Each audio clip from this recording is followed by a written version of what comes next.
वालिद मरहूम की जो वालदा थी ना, हमारी दादा थी, तो बड़े ख़ानदान, बड़े मतलब बटगामा के मुख्तार थे, इस्माइल मुख्तार साहब की लड़की थी।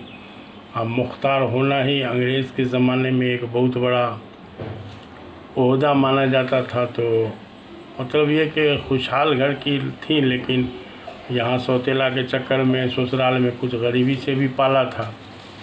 तो एक वाक़या बताते थे कि वो दादी मरहुमा जो है ना, उस ज़माने में लेडीज़ लोग ये करती थी कि रोज़ाना जो कुछ भी आटा चावल जो भी बनता ना, तो उसमें से एक एक मुट्ठी निकाल के कहीं पर जमा करना शुरू कर देती थी।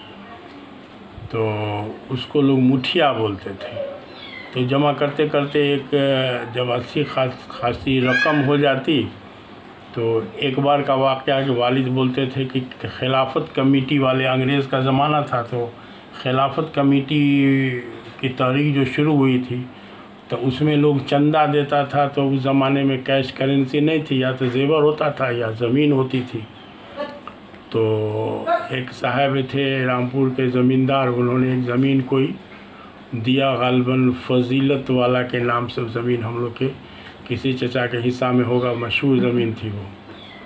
तो हमारे दादी को जो मालूम हुआ, तो दादी ने हमारे अब्बा से कहा कि ये पैसा लो और जाओ, वो जो फजीलत वाला ज़मीन जो दिया गया है ना इसको खिलाफत कमेटी को, तो जाओ उनसे ज़मीन वाले से ज़मीन रजिस्ट्री करवा लो, पैसा उनको दे दो। क्या कि खिलाफत कमेटी वाला बेच के पैसा ही ले जाता था। तो बहरहाल अब्बा ने जाके वो पैसा दिया और उन्होंने रजिस्ट्री कर भी दिया।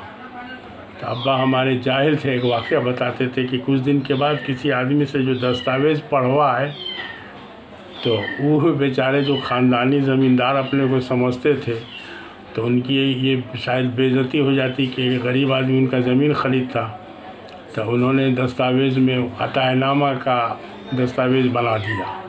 ज़मीन तो हमारे अब्बा लोग की हो गई, लेकिन दस्तावेज़ की कैटेगरी केवाला बैला कलामी नहीं हुआ, वो अतायनामा का हुआ। और उसमें ये लिख दिया गया कि ये लड़का हमारा टहल टिकोला मतलब खिदमत गुजारी खबासगिरी करता है, जिस सिले में हम खुश होके ये ज़मीन इसको दान दे रहे हैं। तो बाद में अब्बा जो इस सब चीज़ को पढ़वा है, तो सोच के रह गए। तो ये वाक़या हम लोग को बताए थे, वो आदमी का नाम भी बता दिए थे, लेकिन हमको किसी का इज़्ज़त में ठेस नहीं पहुंचाना है।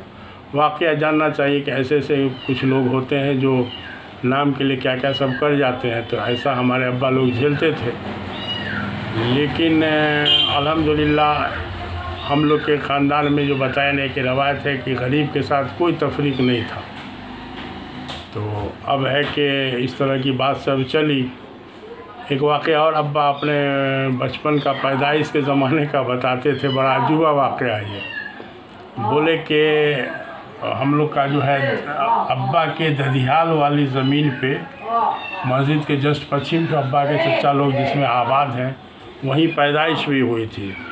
तो गालिबन अब्बा 10 महीना के थे, तो बहुत बड़े पैमाने पर प्लेग फैल गया। उस ज़माने में इल्म की कमी या ईमान की कमी थी, तो लोग जो है गांव छोड़ के सब लोग जाके गाछी में रोटी टेंट उट बना के रहने लगे। हालांकि इस्लाम में ऐसा मना है, लेकिन इसको ईमान की कमी ही कहा जाएगा। बहरहाल तो अब हुआ कि गाछी में रहना सहना खाना पीना होता था। तो वो गाछी जो है ना, बंदरवा गाछी के नाम से मशहूर था, हम लोग बचपन में देखा है। तो उसमें हुआ ये कि बंदर सब बहुत था। अब्बा हमारे 10 महीना के थे, तो एक बंदरिया जो है वो पेड़ से धीरे धीरे उतरी। अब्बा को चटाई उटाई में बिछाव के दादी सुलाई हुई थी, बस बंदरिया बच्चा को गोदी में उठा के बच्चा की तरह से लेके पेड़ पर चढ़ गए। तो अब जो है उसमें अब्बा के जो दादा थे गालिबन शेख मनीरुद्दीन, तो उन्होंने जो है पूरे वहाँ पर जो लोग रोटी में जो रह रहे थे सबको ऐलान करके कहा कि देखो जितने लोग रोटी बनाए हुए सब लोग रोटी ला के यहाँ पर जमा करो।